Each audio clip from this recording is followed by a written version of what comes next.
જય શ્રી કૃષ્ણ. જય શ્રી કૃષ્ણ. જય શ્રી કૃષ્ણ. આપણે આજનો સત્સંગ મંગલાચરણથી શરૂ કરીશું. નીતાબેન. સર્વ વૈષ્ણવને જય શ્રી કૃષ્ણ. જય શ્રી કૃષ્ણ. સંભળાય છે? હા.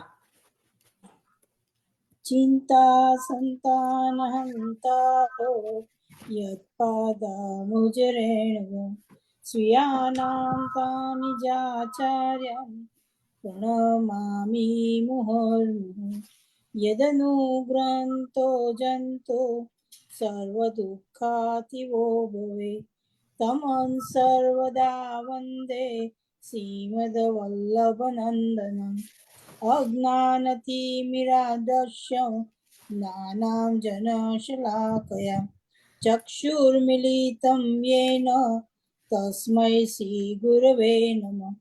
નમામિ હૃદયેશેષ લીલાક્ષીરાબ્ધિશાયિનં લક્ષ્મીસહસ્રલીલાભિ સેવ્યમાनं કલાનિધિં ચતુર્ભેશ્યતિવિસ્તૃતા સર્વિરાજતે યસૌ પંચદારદે મમ.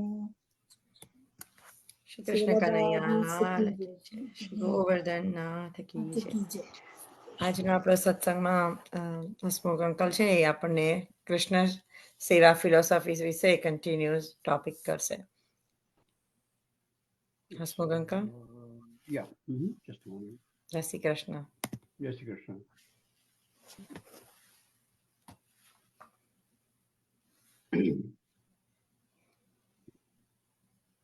My video is off. Okay, now right.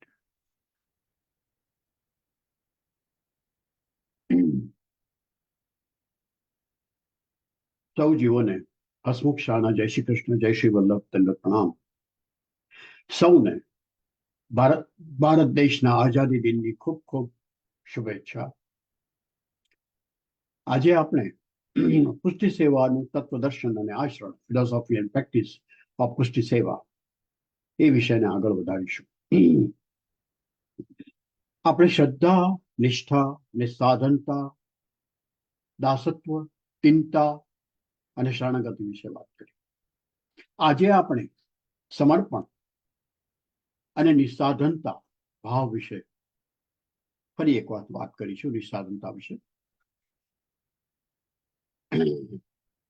સમર્પણ એટલે આપણે જે પદાર્થને અને જે વ્યક્તિને માલિકીના ભાવથી આપણા માનીએ છીએ, અનુભવીએ છીએ, એ બધું જ માત્ર અને માત્ર કૃષ્ણનું જ છે. એ જ એ સર્વનો એકમાત્ર માલિક છે. એ સત્યનો સહર્ષ સ્વીકાર. આપણી પાસે જે કંઈ છે, આપણે જેને આપણું કહીએ છીએ, મારું એમ કહીને સંબોધીએ છીએ, ગમે તે હોય, મારા પતિ, મારા સંતાન, મારી પત્ની, મારા સંતાન, મારા માતા પિતા, મારા મિત્રો, મારા સંબંધી, મારી ગાડી, મારું ઘર, મારા પૈસા, બધું છે.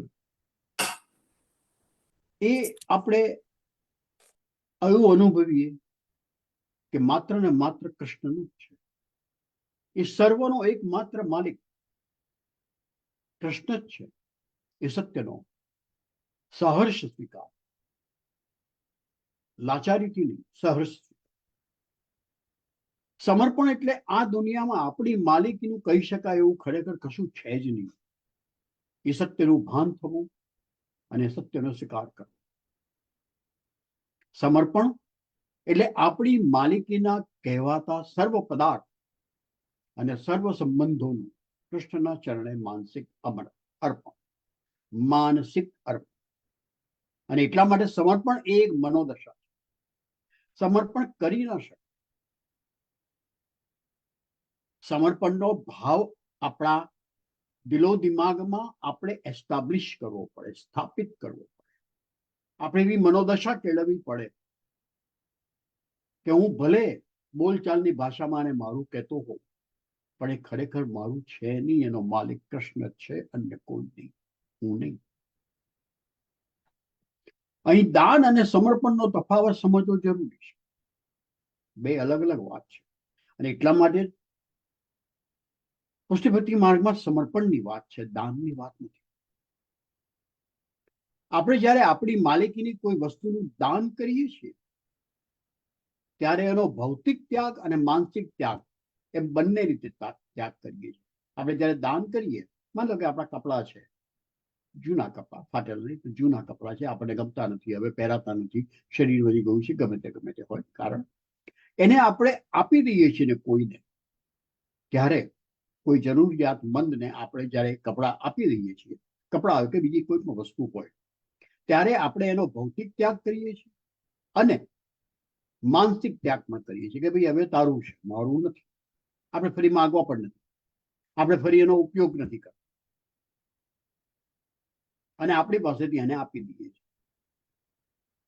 દાન કરેલી વસ્તુનો પછી આપણે ઉપયોગ કરતા નથી ને કરી શકતા નથી, કારણ કે આપણે આપી દીધું છે કોઈ બીજાના હાથમાં જતું.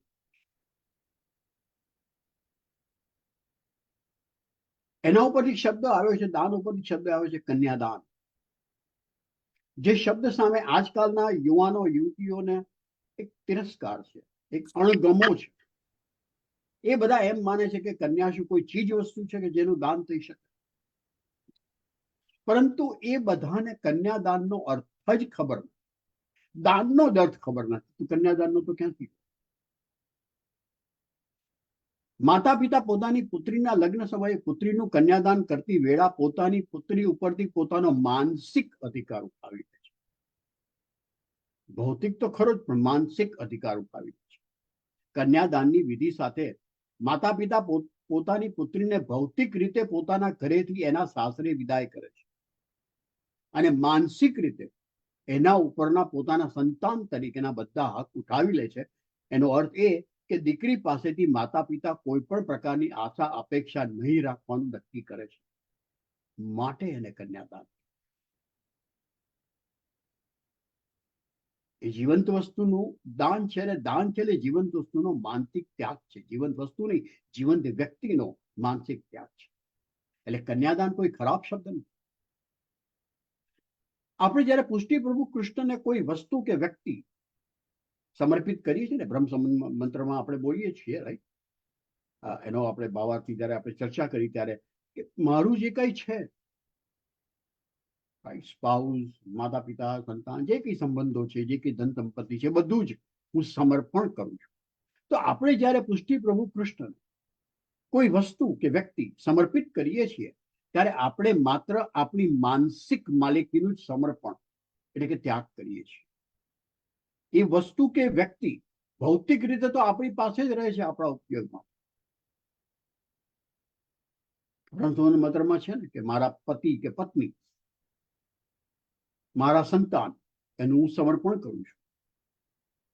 તો આપણે એ કૃષ્ણને આપી નથી દેતા, મંદિરમાં જઈને મૂકી આવતા નથી. કોઈ રહે છે તો આપણી પાસે, આપણા પતિ કે આપણી પત્ની આપણી પાસે જ રહે છે, આપણા સંતાન આપણી પાસે જ રહે છે, આપણા મિત્રો, આપણા સંબંધીઓ આપણી પાસે જ રહે છે, આપણી ધન સંપત્તિ પણ આપણી પાસે જ રહે છે.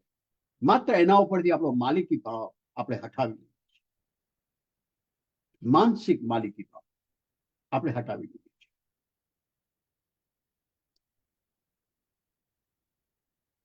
એનો અર્થ એ કે કૃષ્ણને સમર્પણ એટલે આપણી કહેવાતી કોઈ વસ્તુ કે વ્યક્તિ ઉપરની આપણી માનસિક માલિકીનો ત્યાગ અને એના ઉપર કૃષ્ણની માનસિક માલિકી નો સ્વીકાર. શ્રી મહાપ્રભુજી તો આપણને સલાહ આપે જ છે કે આપણે કોઈ પણ વસ્તુ આપણા ઉપયોગમાં લેતા પહેલા કૃષ્ણને ધરવી, કૃષ્ણને સમર્પિત કરવી. કૃષ્ણને હું 2 વાર એને કહી રહ્યો છું કે શ્રી મહાપ્રભુજી તો આપણને સલાહ આપે જ છે કે આપણે કોઈ પણ વસ્તુ આપણા ઉપયોગમાં લેતા પહેલા કૃષ્ણને ધરવી, ભગવાન કૃષ્ણને ધરવી, પરમાત્મા કૃષ્ણને ધરવી, આપણા આરાધ્ય કૃષ્ણને ધરવી, કૃષ્ણને સમર્પિત કરવી. માત્ર ભોજન જ નહીં, સઘળા પદાર્થ. આપણે પુષ્ટિમાર્ગમાં ખાલી ભોજન સમર્પિત, અમે તો ઠાકોરજીને ધર્યા વિના કશું લેતા નથી, પણ માત્ર ભોજન સાથે જ વાત છે. એનાથી આગળ આપણે વધ્યા જ નથી, વધતા જ નથી. બીજે બધા ઉપર આપણે માલિકી ઠેરવીએ છીએ. ગાડી તો કે આપણી, ઘર તો કે આપણે માનતા જ નથી કે કૃષ્ણનું. કૃષ્ણની કાળી છે, કૃષ્ણની ધન સંપત્તિ છે. માત્ર ભોજન સમર્પિત છે એટલે જ વાત માનીએ છીએ.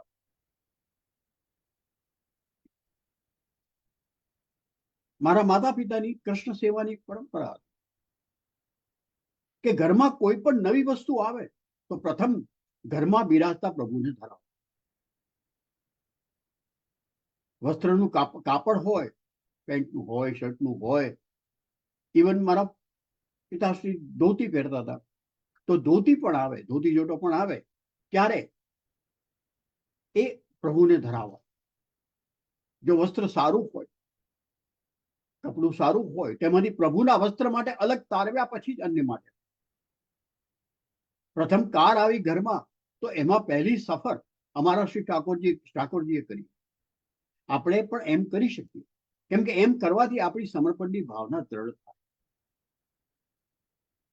આપણા મનમાં આપણી મનોદશા એવી થાય કે આ મારી પાસે જે કાંઈ છે, જેને હું મારું કહું છું, એ ખરેખર તો કૃષ્ણનું જ છે.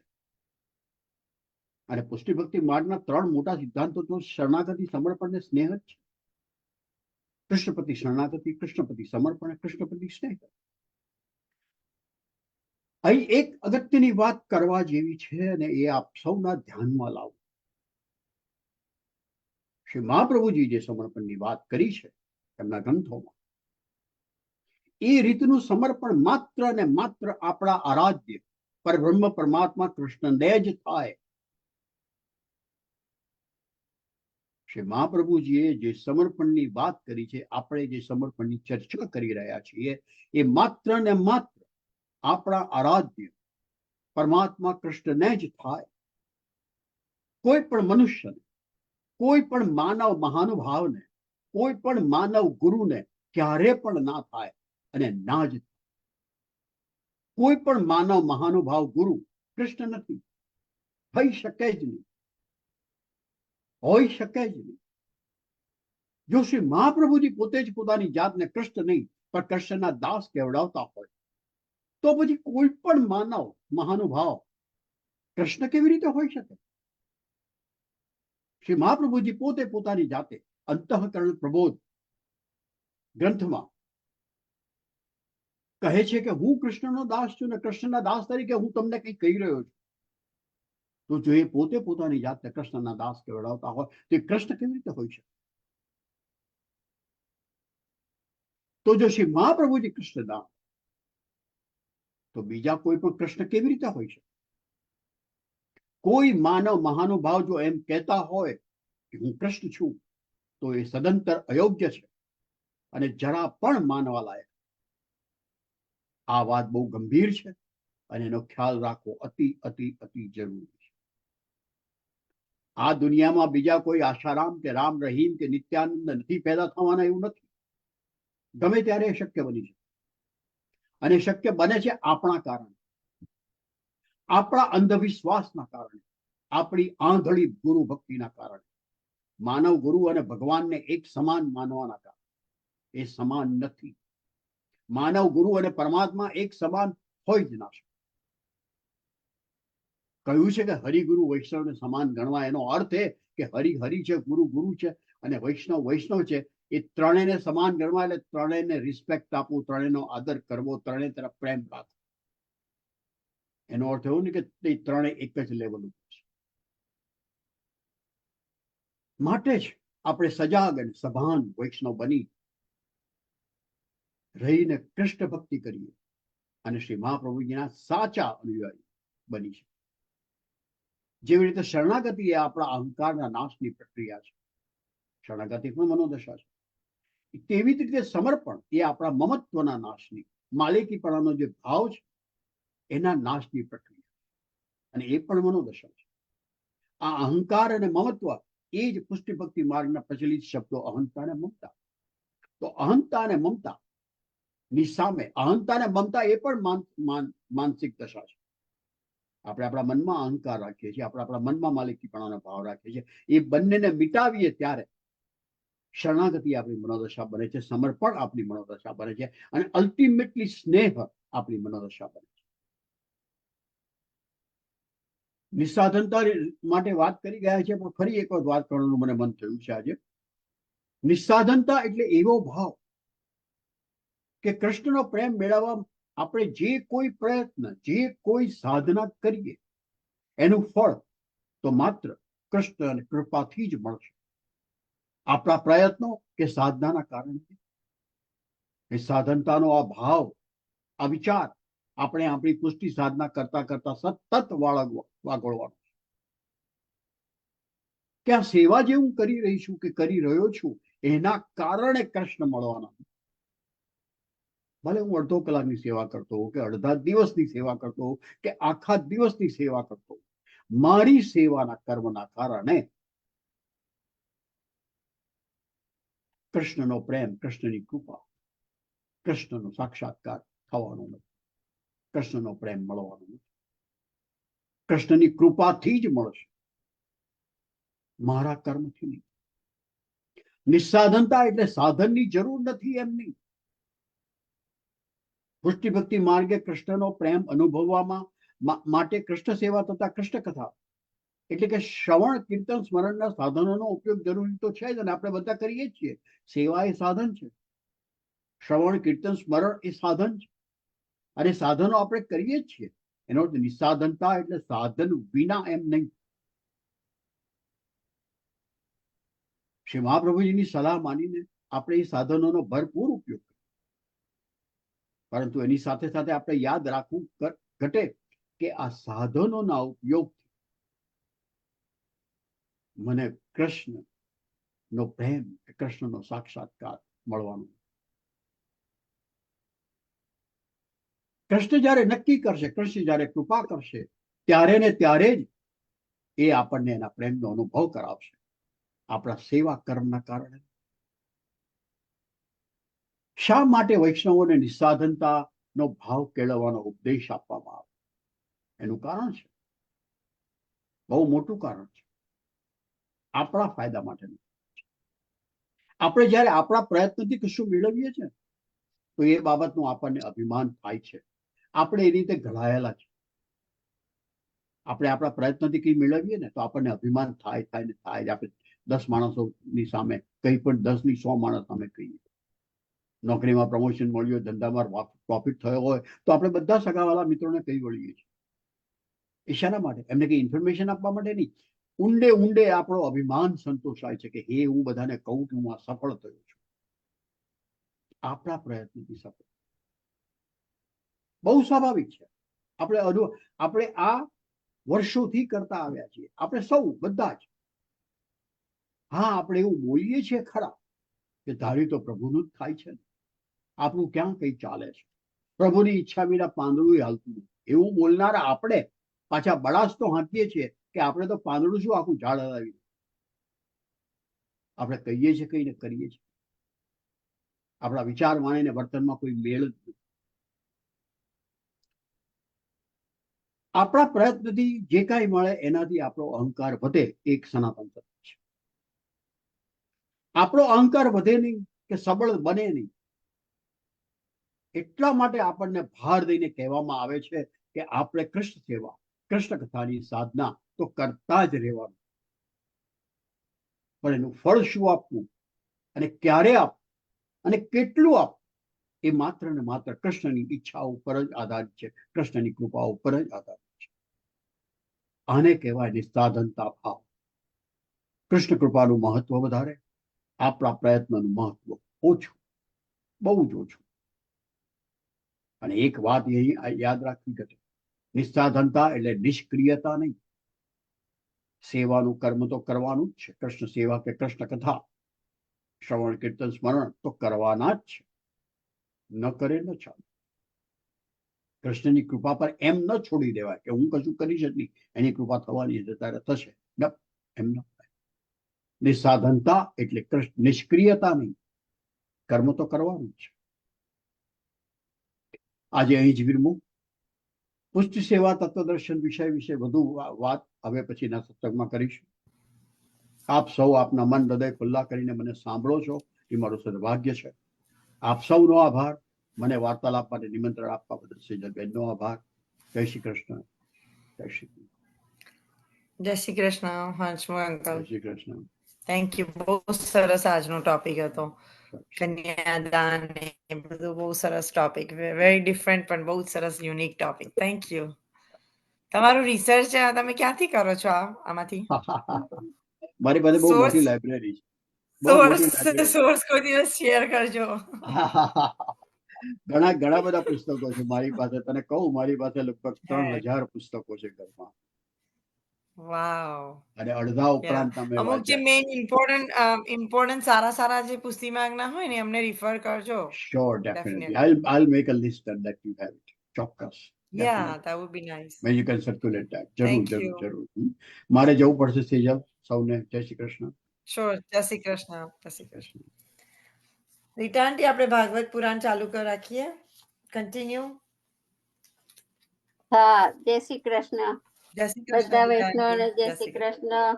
અને કાલે 11 છે, એના એડવાન્સમાં જય શ્રી કૃષ્ણ બધાને. કાલે તો પવિત્રા એકાદશી છે. કાલે હા, પવિત્રા એકાદશી છે, એના જય શ્રી કૃષ્ણ. અને બધા વૈષ્ણવ જય શ્રી કૃષ્ણ. બધા, અને આ હસમુખ અંકલે કીધું કે જે ભગવાનને ધરાવવાનું જે પણ વસ્તુ લાવીએ એ તો અમારા ઘરમાં નિયમ જ છે. અમે જે પણ ખરીદીને લાવીએ એ અમે પહેલા અમારા ભગવાનને, આપણા ઠાકોરજીને મૂકીએ છીએ, પછી જ અમે અમારા રૂમમાં કશી પણ વસ્તુ લાવીએ. અમે પણ અમારા જે અમે તો ફર્નિચર ને કશું પણ હોય પહેલા ઠાકોરજીને ધરાઈને અમે કશું પણ, ઇવન આપડા ટી શર્ટ લાવીએ, કોઈ પણ કપડા લાવીએ, કશું પણ લાવીએ પહેલા અહીં મૂકીએ. ફ્રૂટ તો આપણે ગમે તે લાવીએ પહેલા ભગવાનને ઠાકોરજીને ધરાવીએ. પણ ઇવન આપડા કપડા લાવીએ, છોકરાના કપડા, ગમે તેના કપડા લાવીએ ને એ પહેલા અમે ઠાકોરજી ને લાવી ધરાવીએ, પછી મૂકીએ. ઇવન કોઈ ગિફ્ટ આપણને આપે ને એ પણ અમે પહેલા આપડા ઠાકોરજીને આગળ મૂકી ધરાવીએ, પછી જ અમે આગળ લઈ જઈએ. બરાબર, સાચી વાત છે. Very nice. ત્યાંથી આગળ અમે લઈ જ ના જઈએ. જે એની પ્રૂફ છે. અમને આવી છે ગિફ્ટ, એ ગિફ્ટ અમને આવી છે ત્યાં અહીંયા જ મૂકી છે પહેલા ઠાકોરજીને, પછી જ આગળ જવા દે. Good, very nice. ઇવન બધું જ ફર્નિચર પણ અમે લોકો તો ફર્નિચર લાવીએ ને કશું તો પહેલા ઠાકોરજીને ત્યાં બિરાજમાન બેસાડીએ અને પછી જ એને ઉપયોગમાં લઈએ. એવું જ કરવું જોઈએ. આપણું તો જ સમર્પણ કહેવાય, રાઈટ? ધેટ્સ કોલ્ડ સમર્પણ.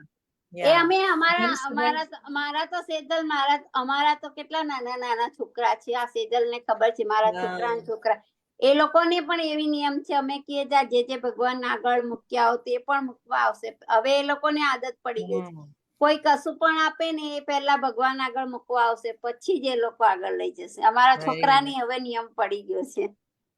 ગુડ. આપણે નેક્સ્ટ જનરેશનમાં એ તો આપણે ધરોહર આપવાની છે, રાઈટ? આપવાની મટીરિયલ નથી આપવાનું. આપણે એમને આ ધરોહર, સંસ્કારના ધરોહર મેઇન છે. હમણાં તો આપણે શીખવાડીએ છીએ, આગળ જઈને ખબર નથી. બરાબર. ગિરિરાજ ધરણ કૃષ્ણ કનૈયા લાલ કી જય. આપણે ભાગવત પુરાણ કન્ટિન્યુ કરીશું. આપણે 4 પેજ. રીટા આંટી 4 પેજીસ. 4. હા, 4 નહીં વધારે વાંચવું. હું તો વાંચવા બેસું છું પછી મૂકવાનું મન નથી થતું. ચાલ શ્રી ગિરિરાજ ધરણ કી જય. ચલો હવે પહેલ 1 મિનિટ. હા, ઓકે. આપણે ક્યાં આપણે 108 સુધી વાંચ્યું હતું, રાઈટ? યસ. ઓકે. હવે આપણે રાજાએ કલીના રહેવા માટે 4 ઠેકાણા તેને બતાવ્યા: જુગાર, મદિરાપાન, સ્ત્રી સંગ અને હિંસા. બરાબર. અને એના નીચે પાનમાં તું પોતાની ઉત્તમમાં ઉત્તમ વસ્તુ ભગવાનને અર્પણ કરાવી, તેનું નામ ભક્તિ. આવ્યું. બરાબર. હવે છે ધૃત, પાન, સ્ત્રીયન, સુના, યત્રા ધર્મ, સ્તુતિ, વિધિ.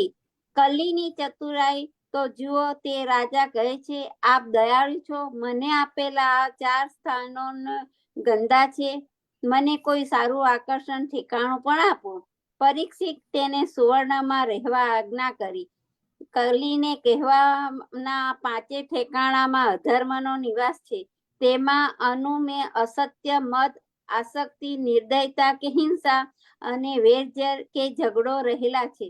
તંતોનું મંદમ કર્મ રાજો વૈષમ ચ પંચમમ. યાદ રાખો, અનિતિથી મેળવેલા સુવર્ણમાં કલીનો નિવાસ છે. આ રીતે કલીનો નિગ્રહ કરીને રાજાએ ધર્મમાં ના 3 પગ સાંધી આપ્યા. ધર્મરૂપી બળદ 4 પગ પર સ્થિર થયો. રાજાએ ધર્મને પુનઃ સ્થાપિત કર્યો.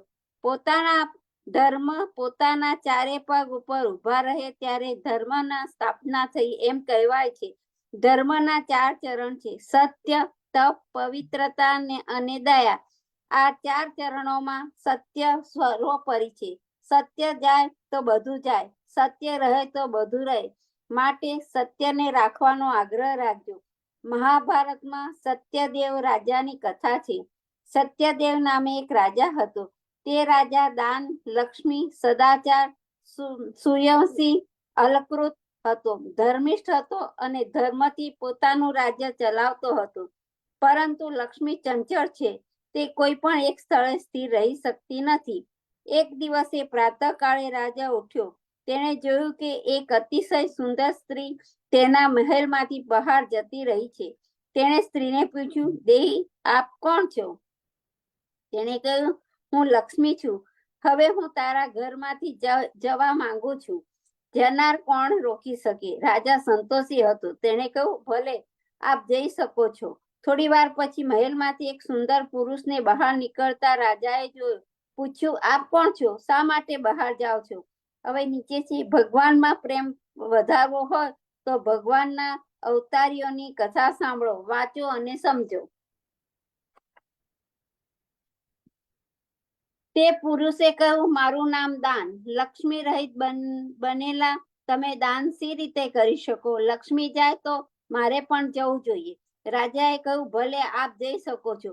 થોડા સમય પછી એક બીજું પુરુષ મહેલમાંથી બહાર આવ્યો. રાજાએ તેને પૂછ્યું, આપ કોણ છો? તે પુરુષે કહ્યું, મારું નામ સદાચાર. લક્ષ્મી અને દાન જતા આચાર બગડે છે. જે ઘરમાં લક્ષ્મી અને દાન વૃત્તિ ન હોય ત્યાં સદાચાર કેવી રીતે રહી શકે? રાજાએ કહ્યું, સાચું, આપ પણ જઈ શકો છો. વળી એક પુરુષ મહેલમાંથી બહાર આવ્યો. રાજાના પ્રશ્નના જવાબમાં તેણે કહ્યું, મારું નામ યશ.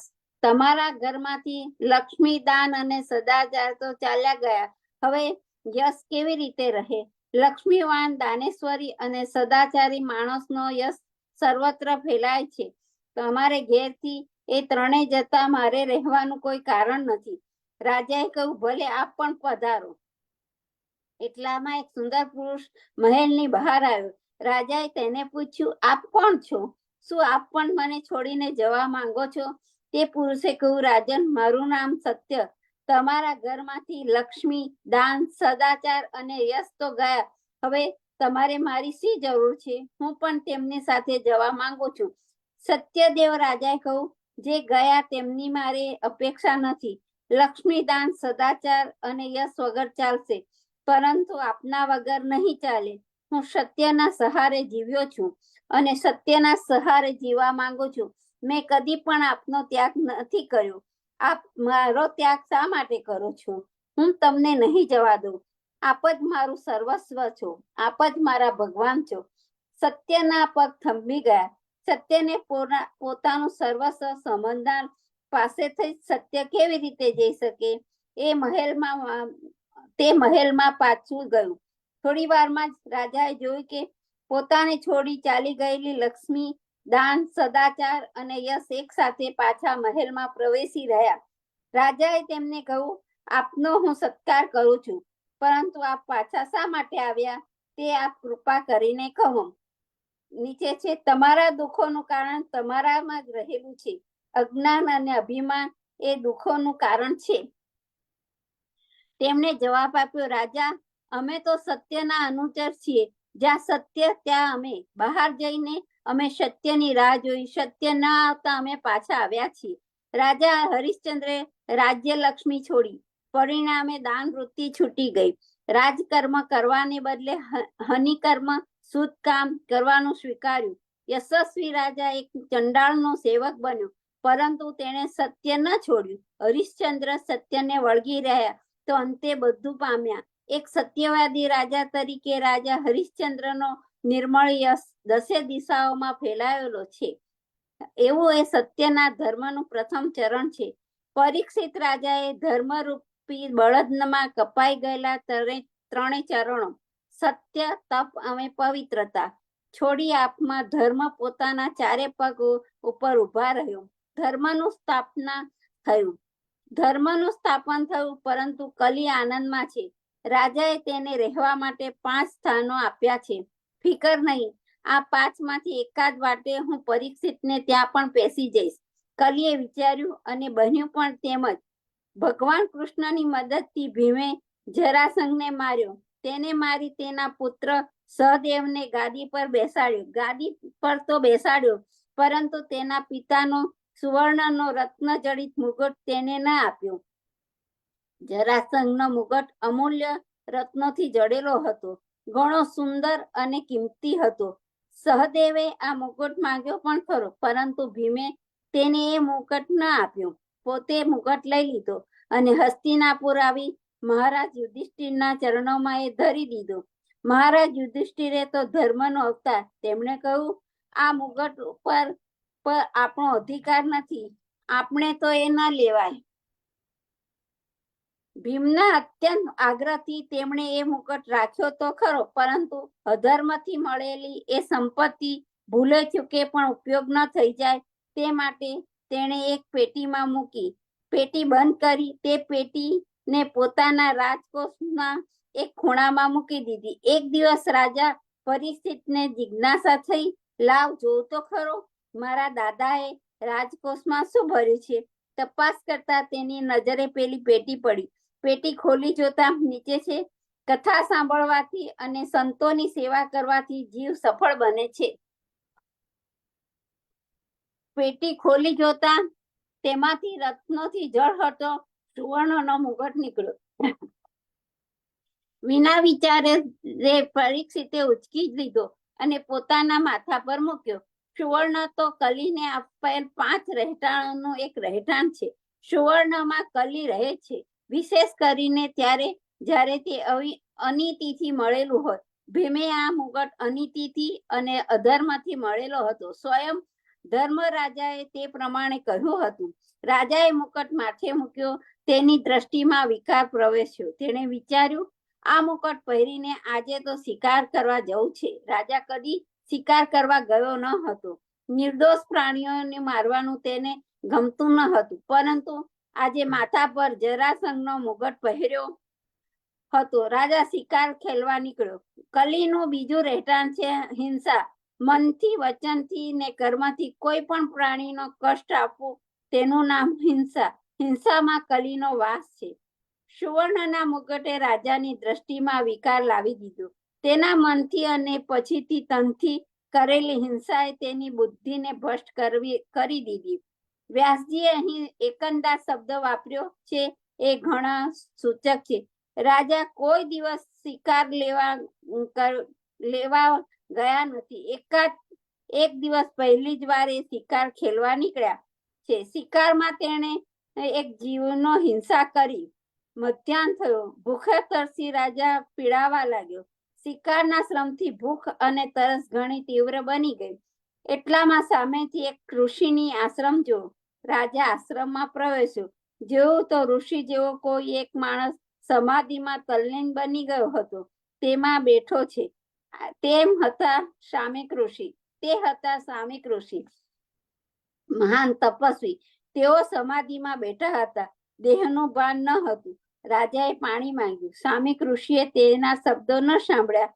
રાજાની દ્રષ્ટિમાં વિકાર છે, બુદ્ધિ ભ્રષ્ટ થઈ છે. રાજાએ વિચાર્યું, હું આ પૃથ્વીનો રાજા, મારું સ્વાગત કરું એ આ લોકોનો ધર્મ છે. આજે આપણે મારું સ્વાગત થયું નથી કર્યું. હું પાણી માંગુ છું. જાણે સાંભળતો ન હોય તેમ આંખો બંધ કરીને બેઠો છે મારા ઉપર. વાસુદેવ ગાયત્રીનો આ નીચે છે. વાસુદેવ ગાયત્રીના સદા જપ કરો. જપતી ધારા ન તૂટે તે વાતનું બરાબર ધ્યાન રાખો. અને સાંભળતો હોય એમ આંખો બંધ કરીને બેઠો છે. મારા ઉપર પ્રભાવ પાડવા સારું પોતે મહાન તપસ્વી હોય તે ઢોંગ કરતો હોય એવું લાગે છે. આ તો મારું અપમાન. બસ 4 પાના થઈ ગયા સેજલ. આંટી, જય શ્રી જય શ્રી કૃષ્ણ. કૃષ્ણ. જય શ્રી કૃષ્ણ કયા બધા. પાના પર તમે છેલ્લું કયા પાના પર હતા? 112 સુધી વાંચ્યું. 112 ને ઓકે. 113 થી પછી વાંચવાનું છે. Okay, thank you. જય શ્રી કૃષ્ણ. આપણે 84 વૈષ્ણવની વાર્તા લઈ લઈશું જ્યોતિબેન. 84 વૈષ્ણવ અચ્યુતાસ ગોડ બ્રાહ્મણ એના વિશે આપણને વાંચશે જ્યોતિબેન પંચોલી. જય શ્રી કૃષ્ણ. સોરી, આજે ઉર્વશીબેન બહાર છે, ઉર્વશીબેન નથી એટલે મને મેસેજ કર્યો. તમારે જ્યોતિબેન તમને લાસ્ટ મિનિટે મોકલવી પડી. ત્યાં વાંધો નહીં. જય શ્રી કૃષ્ણ સર્વ ભક્તોને, વૈષ્ણવોને. જય શ્રી કૃષ્ણ. એક મિનિટ સેજલ, તું અમને ગમે ત્યારે લાસ્ટ મિનિટે કશું પણ કહીશ, અમે તારા માટે રેડી છે. Don't worry. આપણે બસ બધા ભગવાન માટે રેડી રહીએ, બસ ભગવાનનું વાંચવા માટે રેડી રહીએ. Thank you. જી તો વાર્તા કરીશ. ઓકે, અચ્યુતદાસ ગૌડ બ્રાહ્મણ. હવે શ્રી આચાર્યજી મહાપ્રભુજીના સેવક અચ્યુતદાસ ગૌડ બ્રાહ્મણ મહાવતના વાસી તેમની વાર્તાનો ભાવ કહીએ. ભાવ પ્રકાશ. એ લીલામાં વિશાખાજી સખી અંતર્ગૃહગતામાં છે, ત્યાં એમની પ્રાપ્તિ છે. લીલામાં એમનું નામ મોહની છે. જ્યારે શ્રી ઠાકુરજીને જુએ ત્યારે મોહી જાય, શરીરની શુદ્ધિ ન રહે. તે મહાવનમાં એક ગૌડ બ્રાહ્મણના ઘરે જન્મ્યા. પછી જ્યારે નારાયણદાસ બ્રહ્મચારીના ઘરે શ્રી આચાર્યજી પધાર્યા ત્યારે અચ્યુતદાસને નામ આપ્યું. તે વખતે તેઓ 7 વર્ષના હતા. નારાયણદાસ બ્રહ્મચારી પાસે તેઓ આવતા જતા. જ્યારે તેઓ વર્ષ 20ના થયા ત્યારે તેમણે નારાયણદાસને પૂછ્યું, જે અમને નામ સંભળાવ્યું અને સેવક કર્યા તે ક્યાં છે? તેમનું નામ શું છે? ત્યારે તો હું બાલક હતો, કંઈ સમજતો ન હતો. હવે દર્શન કરું તો સમર્પણ કરું. ત્યારે નારાયણદાસે કહ્યું, શ્રી આચાર્યજી એમનું નામ છે અને તીર્થરાજ પ્રયાગની પાસે અડેલ ગામમાં બિરાજે છે. ત્યારે અચ્યુતદાસે કહ્યું, ગિરિરાજની પરિક્રમા કરી પછી અડેલ જઈશ. અચ્યુતદાસજીને ગિરિરાજની પરિક્રમામાં બહુ પ્રેમ હતો. મહિનામાં 2-4 પરિક્રમા કરતા. પછી અચ્યુતદાસ ગિરિરાજની પરિક્રમા કરી અડેલ ચાલ્યા. તે કેટલાક દિવસમાં જઈ પહોંચ્યા. શ્રી આચાર્યજીને દંડવત કરી ઊભા રહ્યા. ત્યારે શ્રી આચાર્યજી કહ્યું, અચ્યુતદાસ તમે ક્યાંથી આવ્યા? ત્યારે અચ્યુતદાસે કહ્યું, મહારાજ વ્રજથી આવ્યો. ત્યારે શ્રી આચાર્યજી કહે, વ્રજમાં તમે શું કરતા હતા? ત્યારે અચ્યુતદાસજી કહ્યું, 2-4 પરિક્રમા મહિનામાં શ્રી ગિરિરાજની કરતો અને મહાવનમાં નારાયણદાસ બ્રહ્મચારી આપના વૈષ્ણવ છે તેમનો સંગ કરતો. મને આપે બાળપણમાં નામ સંભળાવ્યું હતું. હું આપનું નામ જાણતો ન હતો, પણ નારાયણદાસે બધો પ્રકાર બતાવ્યો. હવે મને સમર્પણ કરાવો. ત્યારે શ્રી આચાર્યજી કહે, જાઓ શ્રી અમનાજીમાં સ્નાન કરી આવો. ત્યારે અચ્યુતદાસ શ્રી અમનાજીમાં સ્નાન કરીને શ્રી આચાર્યજીની પાસે આવ્યા. ત્યારે શ્રી આચાર્યજીને નામ સંભળાવીને બ્રહ્મ સંબંધ કરાવ્યું. પછી અચ્યુતદાસજીને કહે, તે ગિરિરાજની પરિક્રમા ઘણી કરી, પરંતુ કઈ ચમત્કાર જોયો? ત્યારે અચ્યુતદાસજીએ કહ્યું, મહારાજ મેં તો ચમત્કાર જોયો નહીં. ત્યારે શ્રી આચાર્યજી કહે, ગિરિરાજની 3 પરિક્રમા એક સાથે કરીશ તો કંઈક ચમત્કાર જોઈશ. એટલે અચ્યુતદાસજીએ શ્રી આચાર્યજીને દંડવત કરી વિદાય માંગી અને ત્યાંથી ચાલ્યા. મનમાં એમ કે જ્યારે ગોવર્ધન જઈ ત્યારે પરિક્રમા એક સામટી કરું, એ પ્રકારે અતિ આતુર થયા. પછી થોડા દિવસમાં મહાવન આવ્યા અને નારાયણદાસને બધો પ્રકાર કહ્યો કે શ્રી આચાર્યજીએ કૃપા કરીને બ્રહ્મ સંબંધ કરાવ્યું. હવે એક સાથે ગોવર્ધનની 3 પરિક્રમાની આજ્ઞા કરી છે, તેથી હું ગોવર્ધન જાઉં છું. પછી ગોવર્ધન આવીને રાત્રે સૂઈ રહ્યા. જ્યારે રાત્રે પ્રહર 1 રહી ત્યારે ઉઠી દેહકૃત્ય કરી માનસી ગંગામાં નહાઈને પરિક્રમા શરૂ કરી. 1.5 પ્રહર દિવસ ચડે 1 પૂરી કરી, પછી બીજી શરૂ કરી. તે ઘડી 6 દિવસ પાછલો રહ્યો ત્યારે પૂરી કરી. ત્રીજી શરૂ કર્યા પછી જ્યારે અપ્સરા કુંડની પાસે આવ્યા ત્યારે ભૂખથી થાકી ગયા. રાત્રિ ઘડી એક ગઈ ત્યારે એક ગોવાલિયાએ અચ્યુતદાસ પાસે આવીને કહ્યું, વૈરાગી, તું આગળ ક્યાં જાય છે? સિંહ બેઠો છે, પાછો ફર. ત્યારે અચ્યુતદાસે કહ્યું, પાછો કેમ ફરું?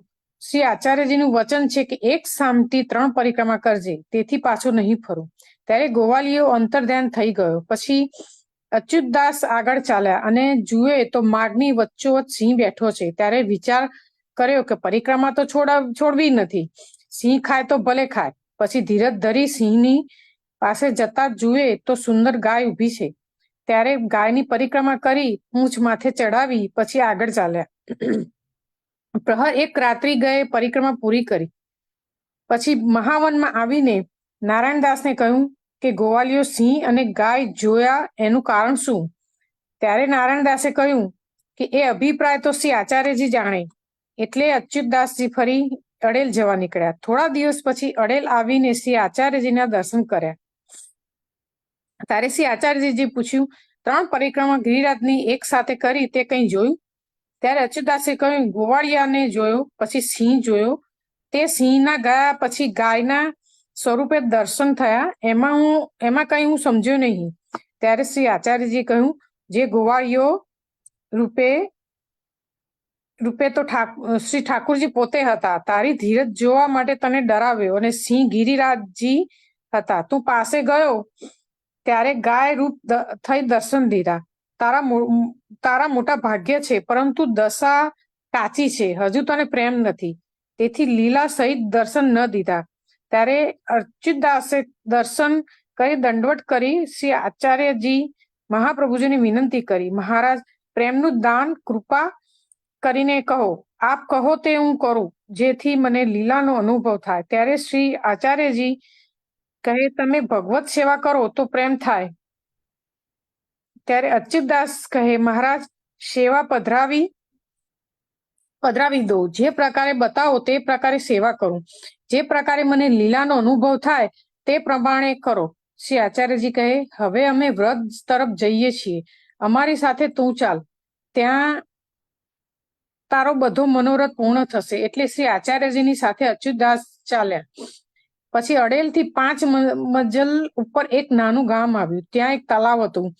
સઘન બગીચી અને તલાવ વાળી સુંદર જગ્યા જોઈ શ્રી આચાર્યજી કહે, આજ અહીં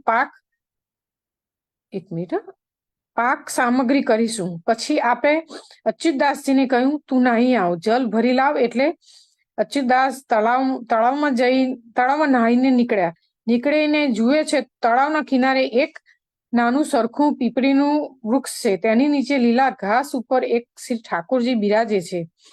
ત્યારે અચ્યુતદાસ દોડીને શ્રી આચાર્યજીને કહ્યું, મહારાજ, તળાવના કિનારે પીપળી નીચે લીલા ઘાસ ઉપર એક શ્રી ઠાકોરજીનું સ્વરૂપ છે. ત્યારે શ્રી આચાર્યજી પધારીને તે સ્વરૂપને હાથમાં પધરાવી પોતાના ઉપરણાથી રજ પોછીને અચ્યુતદાસજીને આપ્યું અને કહ્યું, તું રસોઈ કરી એમને ભોગ ધરાવજે, પછી વ્રજમાં ચાલજે, તારા ઘરમાં પધરાવીશું. અચ્યુતદાસ સુંદર સ્વરૂપ જોઈને બહુ પ્રસન્ન થયા.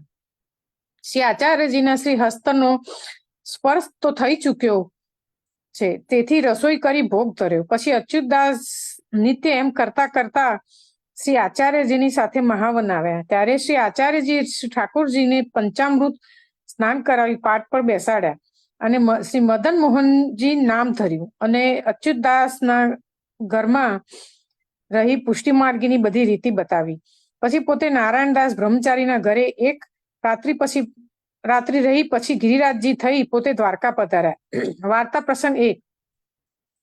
તે અચ્યુતદાસ મદન મોહનજીની સેવા ભલી ભાંતિથી કરતા. પછી થોડાક દિવસમાં શ્રી મદન મોહનજી અચ્યુતદાસને સાનુભાવ જણાવવા લાગ્યા. લીલા રસનો અનુભવ કરાવે, વાતો કરતા, જે જોઈએ તે માંગી લેતા. પછી જ્યારે શ્રી ગુસાઈજી પાસે અચ્યુતદાસ આવતા ત્યારે શ્રી ગુસાઈજી અચ્યુતદાસજીને દંડવટ કરવા ન દેતા અને કહેતા, જે તમારા હૃદયમાં શ્રી આચાર્યજી બિરાજી છે તે અચ્યુતદાસ એવા ભગવદી હતા. ઘણા દિવસ સુધી શ્રી મદન મોહનજીની સેવા મન લગાવીને કરી. પછી જ્યારે શ્રી આચાર્યજીને આસુર વ્યામો લીલા ખરી ત્યારે અચ્યુતદાસે શ્રી મદન મોહનજી પધરાવી દીધા.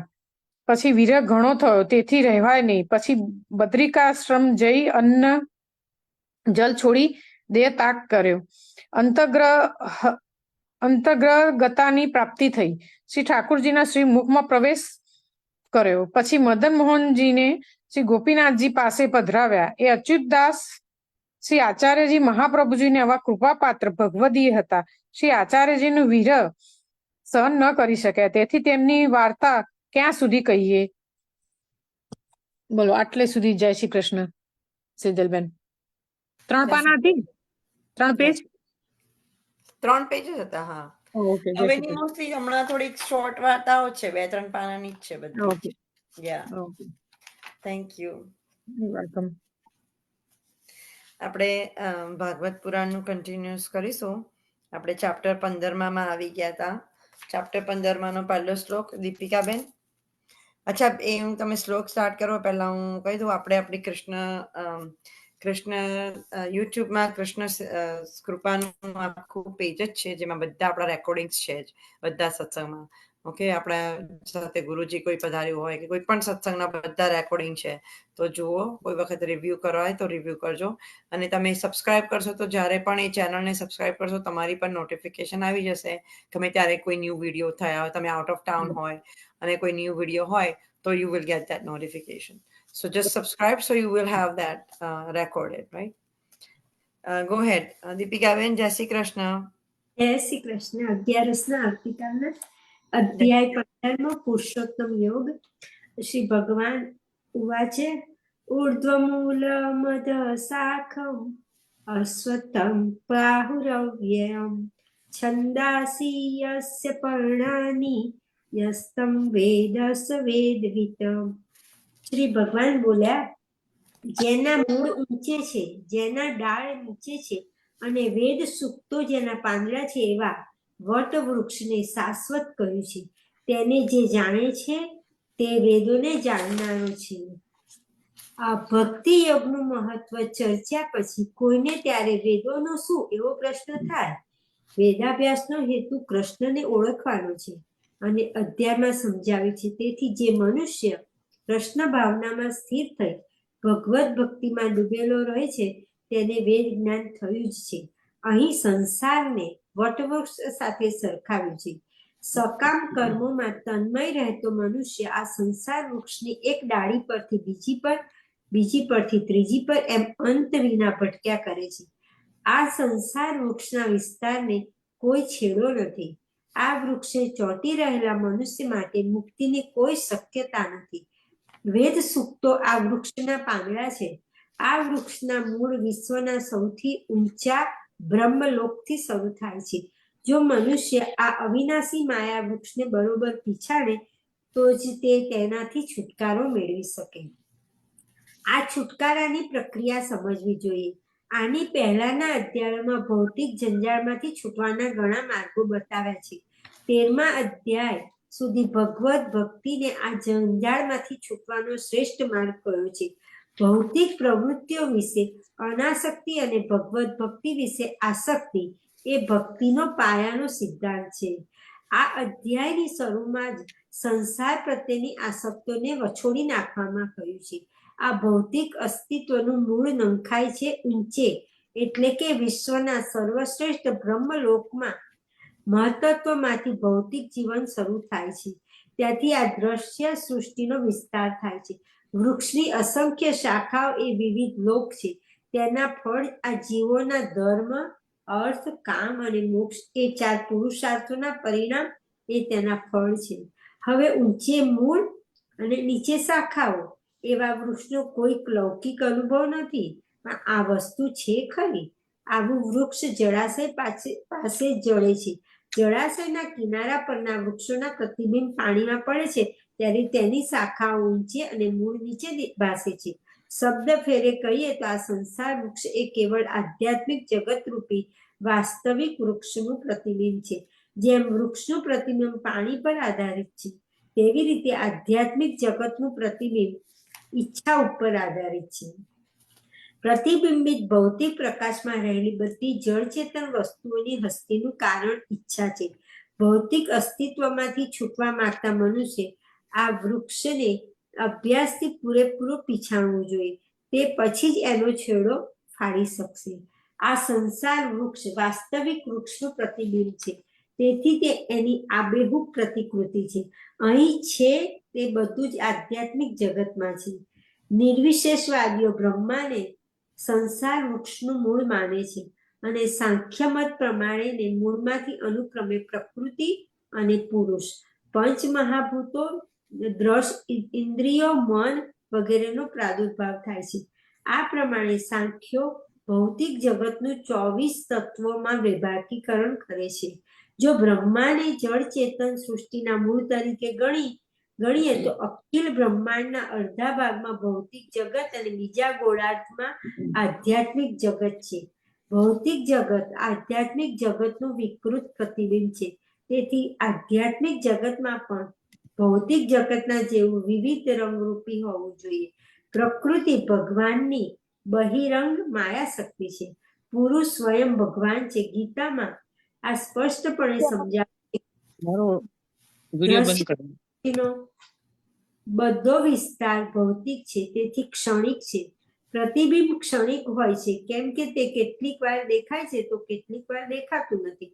પણ પ્રતિબિંબનો ભગવાન શાશ્વત છે. વાસ્તવિક વૃક્ષના ભૌતિક પ્રતિબિંબ જોડેનો સંબંધ તોડી નાખવાનો છે.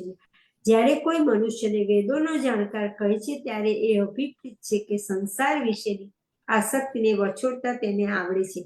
આ જાણનાર જ સાચો વેદ વેદતા છે. પણ કેવળ વેદોમાં રહેલા કર્મકાંડને વળગી રહે છે તે આ સંસાર વૃક્ષના લીલા પાંદડામાં પ્રતિબિંબ રહે છે. તે વેદોના ઉદ્દેશ જાણતો નથી. વેદોના ઉદ્દેશ એ પ્રતિબિંબિત ભૌતિક વૃક્ષને નિર્મૂળ કરી આધ્યાત્મિક જગતના વાસ્તવિક વૃક્ષને પામવાનો છે.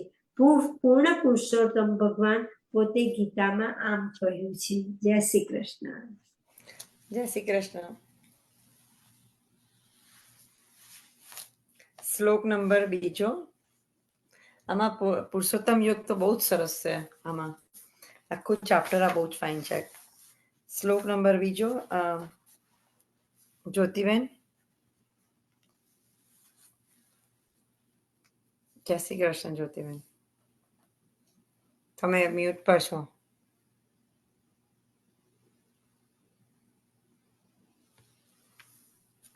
સંભળાય છે હવે? હા હા.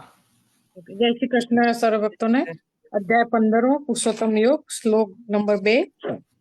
અધર્વ પશુતા તસ્ય શાખા ગુણ પ્રવૃદ્ધા વિષય પ્રવાલાહ અધસ્ય મૂલાન્યનુસંતનાતાની કર્માનુબંધિની મનુષ્ય લોકે. અનુવાદ. આ વૃક્ષની શાખા ઉપર તથા નીચે પ્રસરેલી છે અને પ્રકૃતિના 3 ગુણો દ્વારા પોષણ પામે છે. તેની ડાળખીઓ ઇન્દ્રિયોના વિષયો છે. આ વૃક્ષના મૂળ નીચે પણ જાય છે અને તે માનવ સમાજના સકામ કર્મોથી બંધાયેલા છે. ભાવાર્થ. અસ્વસ્થ વૃક્ષનું અહીં વધુ વર્ણન કરવામાં આવ્યું છે. તેની શાખાઓ સર્વ દિશાઓમાં પ્રસરેલી છે. નીચેના ભાગમાં જીવોની વિવિધ પ્રકારની યોનિઓ છે. મનુષ્યો, પશુઓ, ઘોડાઓ, ગાય, કૂતરા, બિલાડા વગેરે. આ બધા વૃક્ષની નીચેના ભાગમાં સ્થિત છે. જ્યારે ઉપરના ભાગમાં જીવોની દેવ, ગંધર્વ અને બીજી અનેક ઉચ્ચતર યોનિઓ છે.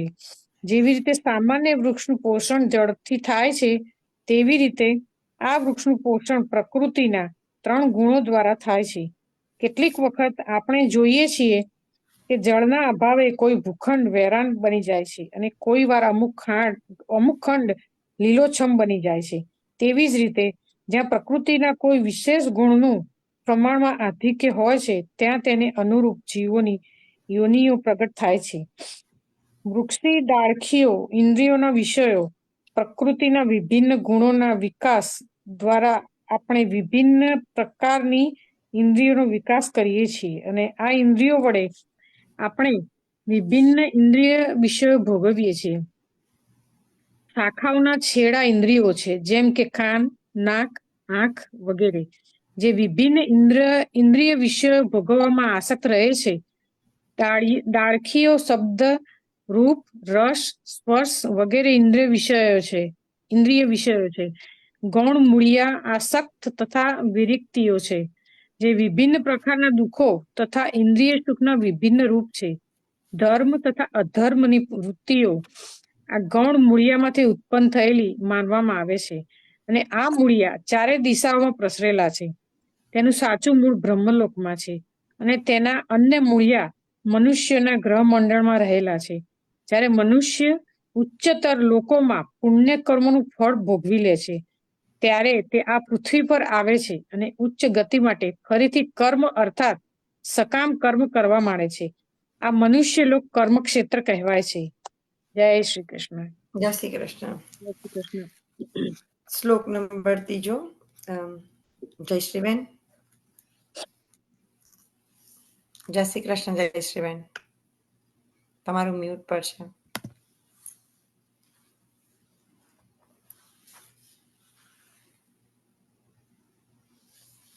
જય શ્રી કૃષ્ણ. જય શ્રી સર્વે કૃષ્ણ. કૃષ્ણ. ન રૂપમસ્યેહ તતોપલભ્યતે નાન્તો ન ચાદી ન ચ સંપ્રતિષ્ઠા અશ્વત્થમેनं સુવિરૂઢમૂલ મસંગ શસ્ત્રેણ દ્રઢેન છિત્વા. હવે આપણે અનુવાદ જોઈશું. આ વૃક્ષના વાસ્તવિક સ્વરૂપની અનુભૂતિ આ જગતમાં કરી શકાતી નથી. કોઈ પણ એ સમજી શકતું નથી કે આનો આદિ ક્યાં છે અને અંત ક્યાં છે અને આધાર ક્યાં છે. પરંતુ મનુષ્યએ આ સુદ્રઢ મૂળવાળા વૃક્ષને વિરક્તિના શસ્ત્ર વડે દ્રઢ નિશ્ચયપૂર્વક કાપી નાખવું જોઈએ. ત્યાર પછી તેણે એવા સ્થાનની શોધ કરવી જોઈએ કે જ્યાં ગયા પછી પાછા આવવાનું રહે નહીં, અને ત્યાં તેને પૂર્ણ પુરુષોત્તમ પરમેશ્વરનું શરણ લેવું જોઈએ, કે જેમનાથી અનાદિકાળથી દરેક વસ્તુનો આરામ થાય છે તેમજ વિસ્તાર પણ થાય છે. જય શ્રી કૃષ્ણ. જય શ્રી કૃષ્ણ. સર્વે વૈષ્ણવ જય શ્રી કૃષ્ણ. શ્લોક નંબર 4. ચોથો શ્લોક છે. નીતાબેન. સર્વે વૈષ્ણવ જય શ્રી કૃષ્ણ. ચેપ્ટર 15 and શ્લોક 4. તત પદમ તત્પરિમાર્ગતિતત્વં યસ્મિન યંતાનનાર્વતમ યતમેવ યાદ્યમ ચાદ્યમ વૃષભપદેવ યત પ્રવૃત્તિ પૃષ્ઠા પુરાણી. અનુવાદ. આ બાબતમાં અસંગ શબ્દ બહુ મહત્વનો છે, કારણ કે વિષય ભોગની આસક્તિ તથા ભૌતિક પ્રકૃતિ ઉપર પ્રભુત્વ કરવાની વૃત્તિ બહુ પ્રબળ હોય છે. માટે મનુષ્ય અધિકૃત શાસ્ત્રો પર આધારિત આત્મજ્ઞાનના વિવેચન દ્વારા અનાશક્તિ કેળવવી જોઈએ, અને જેઓ ખરેખર જ્ઞાની હોય તેવા પુરુષો પાસેથી શ્રવણ કરવું જોઈએ. ભક્તોના સંગમાં રહીને આવી ચર્ચા વિચારણા કરવાથી મનુષ્ય પૂર્ણ પુરુષોત્તમ પરમેશ્વરને પામે છે. ત્યારે સર્વપ્રથમ જે વસ્તુ મનુષ્ય કરવી જોઈએ તે છે ભગવાનનું શરણ લેવું. અહીં તે સ્થાનનું વર્ણન કરવામાં આવ્યું છે જ્યાં ગયા પછી મનુષ્ય આ મિથ્યા પ્રતિબિંબ વૃક્ષમાં ક્યારેય પાછો આવતો નથી. પરમેશ્વર કૃષ્ણ જ આદ્ય મૂળ છે, જ્યાંથી પ્રત્યેક વસ્તુ ઉદ્ભવી છે. તે પરમેશ્વરનો અનુગ્રહ પામવા માટે મનુષ્ય કેવળ તેમને શરણાગત થવાનું છે. જે શ્રવણ, કીર્તન વગેરે દ્વારા ભક્તિ કરવાના પરિણામરૂપ હોય છે તેઓ જ ભૌતિક જગતના વિસ્તારના કારણ છે. આની સમજૂતી સ્વયં ભગવાનને જ અગાઉ આપી છે. અહમ સર્વસ્ય પ્રભવ, હું જ પ્રત્યેક વસ્તુનો ઉદ્ગમ છું. માટે આ ભૌતિક જીવરૂપી પ્રબળ અશ્વત્વ વૃક્ષના બંધનમાંથી છૂટી જવા માટે મનુષ્ય કૃષ્ણનું શરણ અવશ્ય લેવું જોઈએ. જેવો મનુષ્ય કૃષ્ણને શરણાગત થાય છે તે તરત જ તે આપોઆપ આ ભૌતિક જીવનથી વિરક્ત થઈ જાય છે. જય શ્રી કૃષ્ણ. બહુ સરસ વાત છે. Very good. આ તો એટલું સરસ ગીતાજી છે ને, એકદમ ઈઝી સમજમાં આવી જાય એવું છે. આ તો જરાય કોમ્પ્લિકેટેડ નથી વાંચવામાં. શ્લોક નંબર 5 રશ્મિબેન, જય શ્રી કૃષ્ણ. જય શ્રી કૃષ્ણ. જય શ્રી આવે છે ને વિડીયોમાં? આવે છે. 15મો અધ્યાય પુરુષોત્તમ યોગ નામનો 5મો શ્લોક. નિર્માણ મોહા ચિત્ત સંગ દોષા આધ્યાત્મ નિત્યા વિનુવૃત્ત કામા દ્વૈન્દ વિમુક્તતા સુખ દુઃખ સજ્ઞેય ગચ્છત મૂઢા પદમ અવ્યમમ તતઃ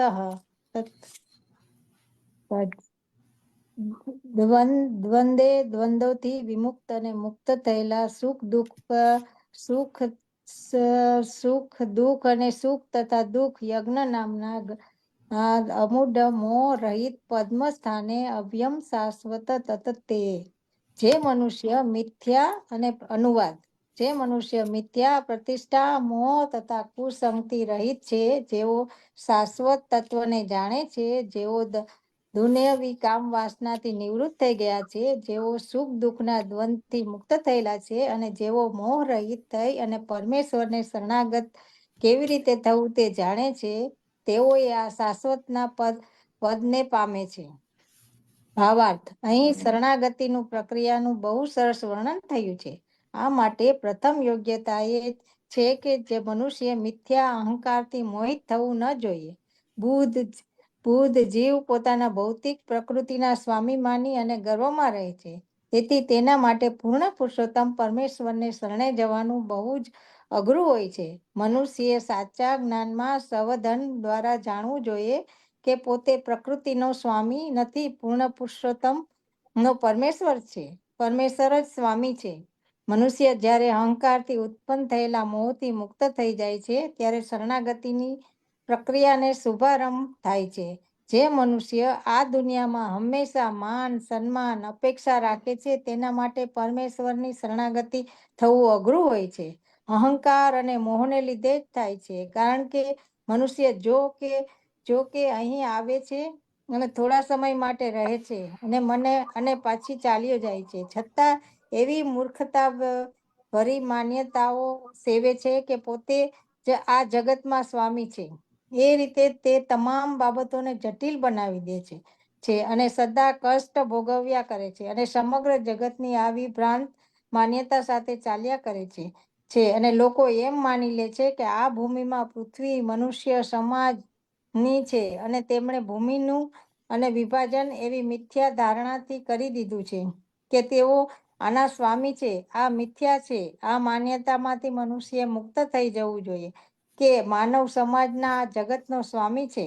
મનુષ્ય જ્યારે આવી ભ્રાંતા અને માન્યતામાંથી મુક્ત થઈ જાય ત્યારે જ કૌટુંબિક અને સામાજિક તથા રાષ્ટ્રીય પ્રેમથી ઉત્પન્ન થતા મિથ્યા સંઘથી સર્વથા મુક્ત થઈ જાય છે. આ દોષયુક્ત સંઘને પરિણામે જ મનુષ્ય આ ભૌતિક જગતમાં ભૂત થાય છે. આ અવસ્થા પછી મનુષ્ય આધ્યાત્મિક અને જ્ઞાનનો વિકાસ કરવાનો હોય છે. હકીકતમાં પોતાનું શું નથી અને શું છે તેનું વિવેકપૂર્ણ જ્ઞાન પ્રાપ્ત કરવું પડે છે. અને જ્યારે મનુષ્ય વસ્તુઓનો યથાર્થ રૂપમાં જ્ઞાન થઈ જાય છે, ત્યારે સુખ દુઃખ અને હર્ષ વિષાદ જેવા દ્વંદ્વોથી મુક્ત થઈ જાય છે અને તે જ્ઞાનમાંથી પરિપૂર્ણ થઈ જાય છે. અને ત્યારે જ તેના માટે પૂર્ણ પુરુષોત્તમ પરમેશ્વરના શરણાગતે થવાનું શક્ય બને છે. બહુ સાચી વાત છે. બોલ સિગરાજ ધરણ કીધું. સરસ Right. હતું. હા, સરસ હતું એકદમ. Thank જય you. શ્રી કૃષ્ણ. સર્વે વૈષ્ણવને જય શ્રી કૃષ્ણ. કાલે એકાદશીના જય શ્રી કૃષ્ણ. જય શ્રી આપણે કૃષ્ણ. હવે આપણે ભજન કે કીર્તન કરીશું. આપણે બધા જ અત્યારે હિંડોળાના ઉત્સવને આનંદ લઈ રહ્યા છે ઠાકોરજી સાથે. તો આપણે અહીંયા પણ સત્સંગમાં પણ હિંડોળાના ભજન અને કીર્તન ગાઈને થોડો ઘણો અનુભવ ભગવાનની સાથે કરાવીશું. તો આઈ થિંક જયશ્રીબેન તમે ગાવાના છો? જયશ્રીબેન, જય શ્રી કૃષ્ણ. હા, હું લઈ લઉં. હા, Sure.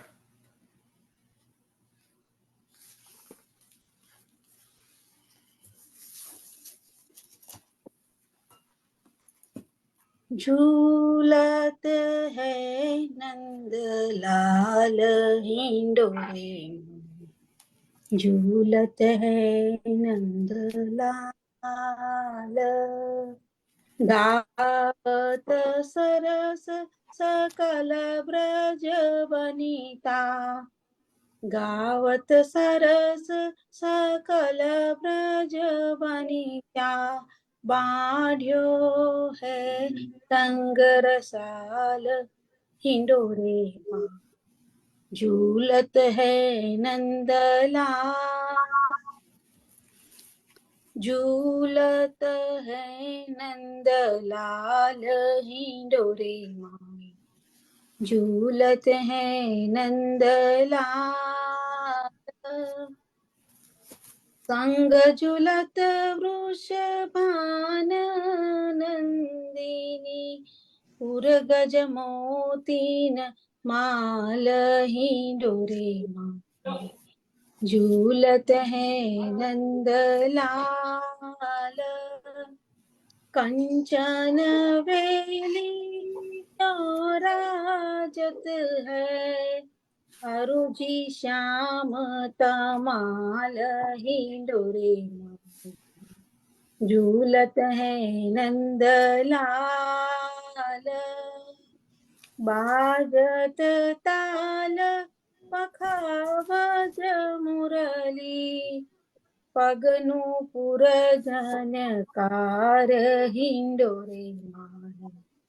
झूलत है नंदलाल। सूरदास प्रभु की छवि ऊपर। तन मन डारो वार हिंडोरे माँ।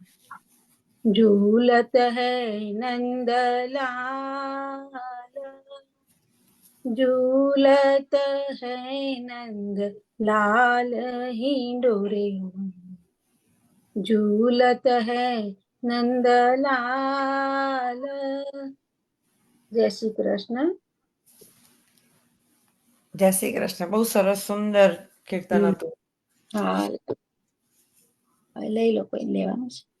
તે કે રશ્મિબેન ગાવાના છે. રશ્મિબેન, યા જય શ્રી કૃષ્ણ. જય શ્રી કૃષ્ણ રશ્મિબેન. નંદ કુંવર નાના રે ઝૂલો ઝૂલાવું મારા કામળા. યશોદાના લાડલા રે ઝૂલો ઝૂલાવું. સંભળાય છે ને? તમને ઝૂલો ઝૂલાવું મારા કામળા. નંદ કુંવર નાના રે ઝૂલો ઝૂલાવું મારા કામળા. કદમની કેરી ડાળીઓ ઈંડોળો બંધાવી દઉં. મોગરાના ફૂલ કેરી ઝાડીઓ ગુતાવી દઉં. ફૂલડા વેરાવું રે ઝૂલો ઝૂલાવું મારા કામળા. નંદ કુંવર નાના રે ઝૂલો ઝૂલાવું મારા કામળા. સાસો પાલવના તોરણ બંધાવી દઉં. ચંપા ગુલાબના હાર ગુથાવી દઉં. ફૂલડા વેરાવું રે ઝૂલો ઝૂલાવું મારા કામળા. નંદ કુંવર નાના રે ઝૂલો ઝૂલાવું મારા કામળા. ફૂલ કેરા ગજરા ને ફૂલ કેરી ટોપી. તમને મનાવે કાન ગોકુળની ગોપી. રાધાજીના સાત માર ઝૂલો ઝૂલાવું મારા કામળા. નંદ કુંવર નાના રે ઝૂલો ઝૂલાવું મારા કામળા. કહો તો કનૈયા તમને વાસળી ઘડાવી દઉં. નાજુક વાસળીની ઘૂઘરી મઢાવી દઉં. મોરલીના નાદ મારે ઝૂલો ઝૂલાવું મારા કામળા રે. નંદ કુંવર નાના રે ઝૂલો ઝૂલાવું મારા કામળા. વૃંદાવનની કુંજમાં ઝૂલે મારો સામળો. શ્યામ કુંજની સખીઓ ગાય છે હિંડોળો, ઢોલ વાજાને વાગતા રે ઝુલાવું મારા સામળા રે, નંદ કુંવર નાના રે, ઝૂલો ઝુલાવું મારા સામળા, નંદ કુંવર નાના રે, ઝૂલો ઝુલાવું મારા સામળા, જશોદાના લાડલા રે, ઝૂલો ઝુલાવું મારા સામળા. બોલ શ્રી ગિરિરાજ ચરણ કી જય, શ્યામ સુંદર શ્રી અમને મહારાણી કી જય, આજ કે આનંદ કી જય. જય બોલ શ્રી રીટા આંટી તમે ગાવાના હતા? રીટા આંટી જય શ્રી કૃષ્ણ. યા હું છે ને એક બીજું? ભજન લઉં છું હો. Okay sure. ઓકે, છે ને આપણે ભગવાનને ટેલિફોન કરીને શોધીએ છીએ કે ભગવાન ક્યાં આગળ છે. ઓકે, હારે મારે કરવો છે ટેલિફોન રે કનૈયા, સાચો નંબર મને આપજે, હારે મારે કરવો છે ટેલિફોન રે કનૈયા, સાચો નંબર મને આપજે, પેલો તે ફોન મેં તો મથુરામાં જોડ્યો, ઘંટડી વાગીને વાસુદેવજી જાગ્યા, હારે એ તો ગયા છે ગોકુળ ધામ રે કનૈયા, સાચો નંબર મને આપજે, હારે મારે કરવો છે ટેલિફોન રે કનૈયા, સાચો નંબર મને આપજે, બીજો તે ફોન મેં તો ગોકુળમાં જોડ્યો, ઘંટડી વાગીને નંદરાયજી જાગ્યા, આરે એ તો ગયા છે દ્વારિકા ધામ રે કનૈયા, સાચો નંબર મને આપજે, હારે મારે કરવો છે ટેલિફોન રે કનૈયા, સાચો નંબર મને આપજે, ત્રીજો તે ફોન મેં તો દ્વારિકામાં જોડ્યો, ઘંટડી વાગીને રાધાજી જાગ્યા, હારે એ તો ગયા છે ડાકોર ધામ રે કનૈયા, સાચો નંબર મને આપજે, હારે મારે કરવો છે ટેલિફોન રે કનૈયા, સાચો નંબર મને આપજે, પાંચમો તે ફોન, ચોથો તે ફોન મેં તો ડાકોરમાં જોડ્યો, ઘંટડી વાગીને બોડાજી જાગ્યા, હારે એ તો ગયા છે કૃષ્ણ કૃપામાં રે કનૈયા, સાચો નંબર મને આપજે, પાંચમો તે ફોન મેં તો કૃષ્ણ કૃપામાં જોડ્યો, ઘંટડી વાગીને બેનો રે જાગી, હારે એ તો ગયા છે સત્સંગ માય રે કનૈયા, સાચો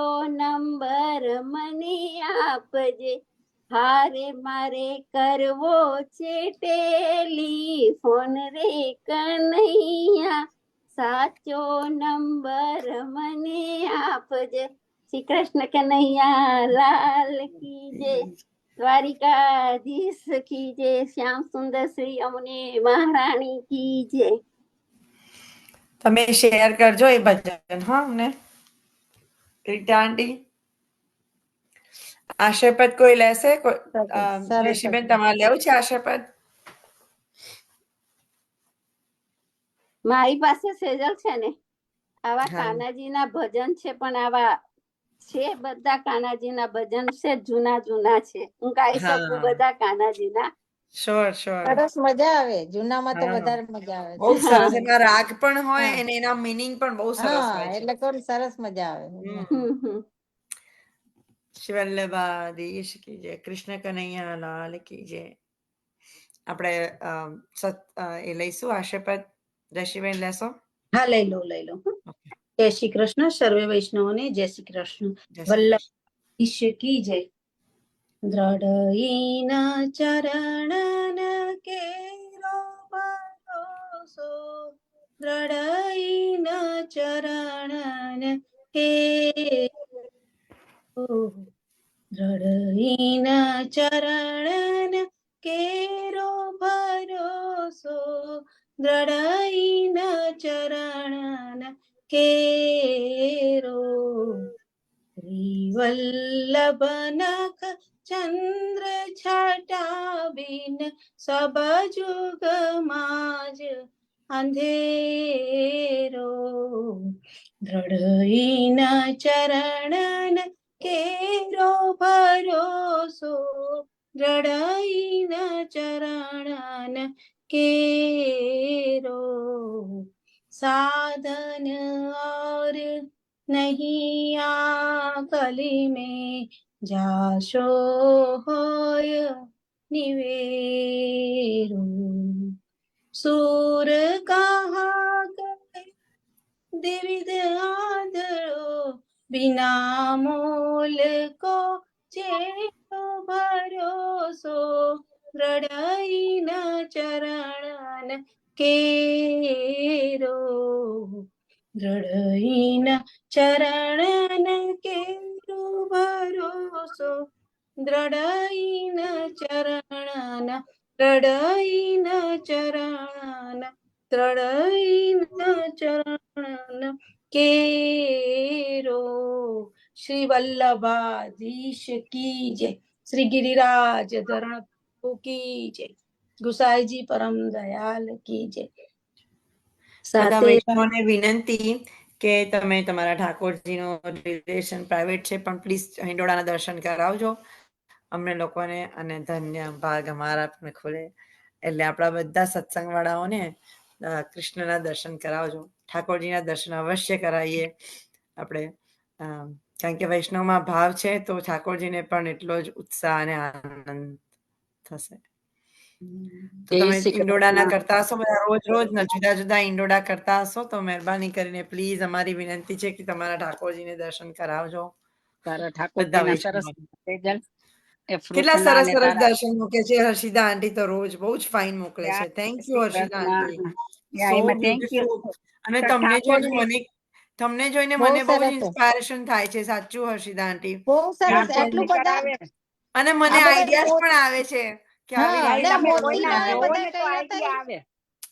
એટલે મોતીના ને બધા હા, એટલે મોતીના ને બધા કર્યા હતા એ બધું લઈ આવવાનું ને બાર ત્યાંથી.